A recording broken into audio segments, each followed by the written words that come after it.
ఓం నమో భగవతే శ్రీరమణాయ. అందరికీ నమస్తే. అందరూ కూడా భగవాన్ అనుగ్రహంతో అందరము బాగుండాలి మనసారా భగవాన్ ప్రార్థిస్తూ ఉన్నాను. ఈ రోజున భగవాన్ శ్రీ రమణ మహర్షి నిత్య పారాయణ గ్రంథంలోని 6వ అధ్యాయం నుంచి అయితే మనం విందాం.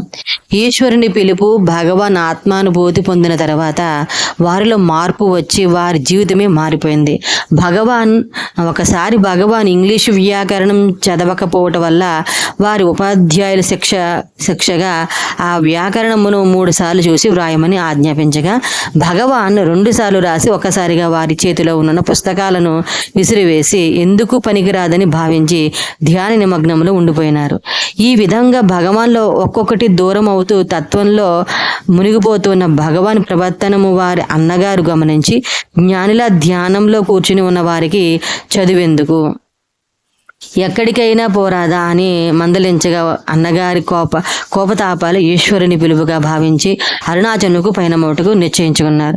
పాఠశాలలో క్లాసు ఉన్నదని చెప్పి ఆగస్టు 29వ తేదీ 1896 సంవత్సరం శనివారం మధ్యాహ్నం 12 గంటలకు ఇల్లు వదిలి వెళ్ళటకు స్థిరపడినారు.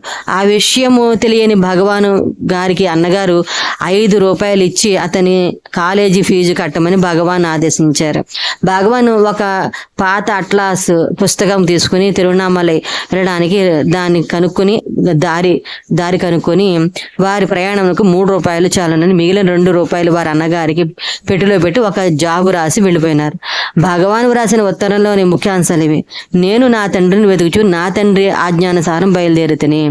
భగవాన్ సాక్షాత్తు కుమారస్వామి అవతారమని ముందు చెప్పబడినది.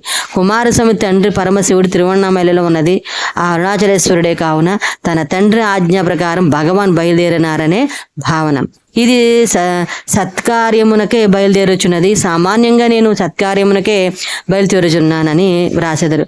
కానీ భగవాను నేనుకు బదులుగా ఇది అని అన్నారు. ఇక్కడ ఇది అంటే దేహము కాదు, ఆత్మ మాత్రమే. భగవాన్ ఆత్మ సాక్షాత్కారం కలిగిన పిదప నేను అని సంబోధించుటయే మానివేశారు. వారు శరీరం అని మరచిపోయినారు. వారు ఆత్మగా భావించినారు. కావుననే ఇది అని వ్రాసినారు. సత్కార్యమునకే బయలుదేరుచున్నది, ఇందులో కూడా బయలుదేరుచున్నాను, బయటకు బదులు బయలుదేరుచున్నది అనుటకు వారు ఆత్మ కావునే బయలుదేరుచున్నది అనగా ఆత్మ బయలుదేరుచున్నది అని సంబోధించినారు. భగవాన్ నేను అనే పదమును ఎక్కడా వాడలేదు. అయితే మొదటి దానిలో నేను నా తండ్రిని వెతుకుచు అని వ్రాశారు కదా అని ప్రశ్నిస్తే వారి తండ్రి ఈశ్వరుడు ప్రతి జీవులు ఆత్మరూపేణ కొలువున్నవాడే ఈశ్వరుడు. భగవాన్లో ఉన్నది ఆ స్వరూపుడే. నేను నా తండ్రిని వెతుకుచు అనగా ఆత్మను ఇంకా అన్వేషించుటనని భావము.